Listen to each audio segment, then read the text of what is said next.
Great Scott. Great Scott. Great Scott.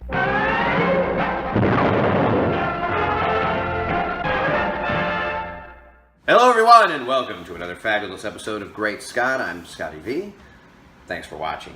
We continue this week's discussion of Justice League with a little more specifics on things that happened in the movie and things that were missing and things that were there. Of course, we have the return of Superman, which, hooray, is great.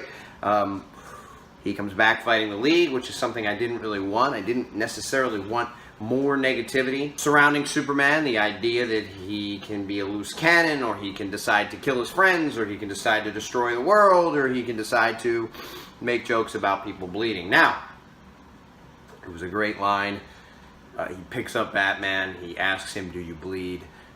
It was meant to be a callback to Batman v Superman. I believe it's possible that this was a Zack Snyder line and thought, and this kind of whole train of feeling, I think, maybe with the comeback. Now, the problem I had with the comeback is that I think they sort of threw out the window the idea that at the end of Batman v Superman, we already saw the gravel moving on his grave, meaning that there was already enough energy there, meaning that he wasn't going to stay dead. That was our hint at the end of the movie, in case you didn't know when you left the movie that Superman would return. Maybe you thought he'd be dead for good, although I have since read some reviews of Justice League and some thoughts on how they should proceed in the DCEU, and I've seen things like Superman should have just stayed dead. He's dead in the water anyway. He's boring. He's milquetoast, whatever these things mean. And it would have made Justice League better, and it would have made the DCEU better if Superman wasn't around. While I disagree with all of these things. And, of course, in Justice League, they finally showed us a Superman who really was important, who couldn't be stopped by the League, even all of them together, even though in the last movie, Batman had a pretty easy time. Now, of course, that's with Kryptonite. So without Kryptonite and without any other contingency like Lois Lane, if Superman were to be out of control, we see here that the League can't stop him. One of the coolest scenes, obviously, the Flash scene where he's running in the Speed Force trying to save his friends, and Superman can see him, and they play a dark version of the John Williams theme at that point. And it's very cool, and it's very dramatic, but of course, Superman is the bad guy in this scene. He's the bad guy because he's confused, he doesn't know who he is, he doesn't know why he came back from the dead, he doesn't know where he's been, and it's Mother Box technology. Wonder Woman and Aquaman both warn us at the beginning that something like this could happen. They're worried about it. They do it anyway. My problem with the Mother Box thing, as I said, he was already supposedly rising from the dead at the end of BVS. They do away with that completely, and he comes back because the League brought him back. I think it would have been a lot better if he was able to come back in some way on his own with the Kryptonian technology, or maybe something was put in place, or even if Lois Lane put him there. At the end, you know, in the comics, they steal his body from Cadmus, and he's in a Kryptonian restoration pod, and there's something with the Matrix, which was a thing that he had in the ship from Krypton. That being said, and I know that Batman says something about maybe he's in some sort of Kryptonian stasis, something along those lines. I can't remember the exact wording, but the idea that maybe because he's Kryptonian, because he's special to begin with, there might be a way we could use this new technology to bring him back.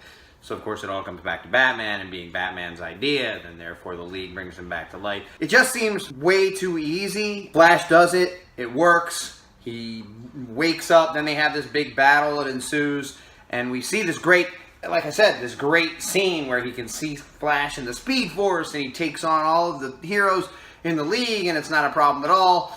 And the only thing that can stop him is remembering Lois and his love, and then it finally starts to come back to him when he goes home to the farm, and when he sees Martha. And then we get this great return at the end of the movie. So all of that stuff is great. We see Super Breath for the first time. It's great. But like I said, the haphazardness of the trying to piece together Whedon and Snyder just doesn't work. It's two styles that don't work together. Snyder, extremely serious and dark and sort of gritty and realistic, even in people who can fly and people who have superpowers. And then Whedon, just very fun and very funny and adventure and just fantasy. And even when people die and stuff, it's still funny and light, and they joke about it and they don't think about it or talk about it. So a lot of the stuff to me just didn't didn't fit together, and I think that's what hurt it. I loved seeing Superman back in action. I was so glad the way that they showed how powerful he was, how important he was when he comes back and faces Steppenwolf with the League. Some of those lines did work. Is this guy still bothering you? I'm all about justice, but I also like truth, or I love truth, and I'm also about justice, and he beats him down, and it's clear that he's the difference in the battle. So it's great. It's finally, he kind of gets his due. He gets some great lines in there. There's some great Superman action. We've got scenes after the movie that are both Superman central.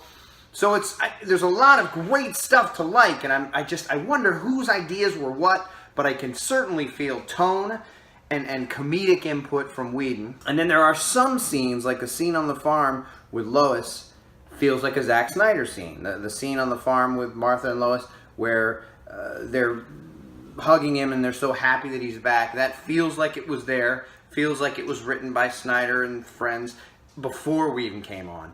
Then scenes like Aquaman sitting on the lasso and saying very sexual things to Wonder Woman, and then made it look like a fool, feels like a Whedon scene. A lot of the Flash stuff feels like Whedon stuff.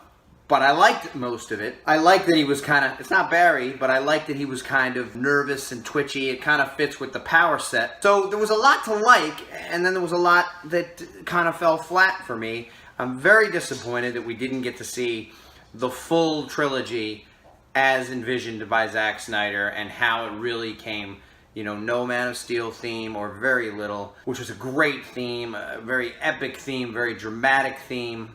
And a lot of Batman theme from Elfman from the '89 film. Even when the League's together, it seems like the League theme is now a slightly different version of the Danny Elfman Batman theme. And I love that theme when I was watching the Batman movie when I was young. I love it for Batman, but the fact that there wasn't really a lot of new music, it was just kind of tones based on the Batman theme, bothered me a bit. But it seems like a lot of people are enjoying it. It obviously didn't do as well as they wanted at the box office. I'm not sure what that means moving forward.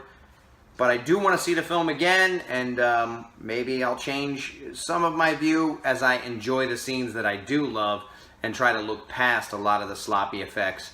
And I mean, I just think in a lot of ways it was embarrassing to release it looking the way it looked. And that's just because they tried to reshoot things after they were already shot, or they tried to refinish up effects or change effects to reshoot new scenes, the mustache, the face being all weird. But I did enjoy it for a lot of reasons, and I was disappointed for a lot of reasons as well. Thanks everybody for watching, and remember, always look up in the sky.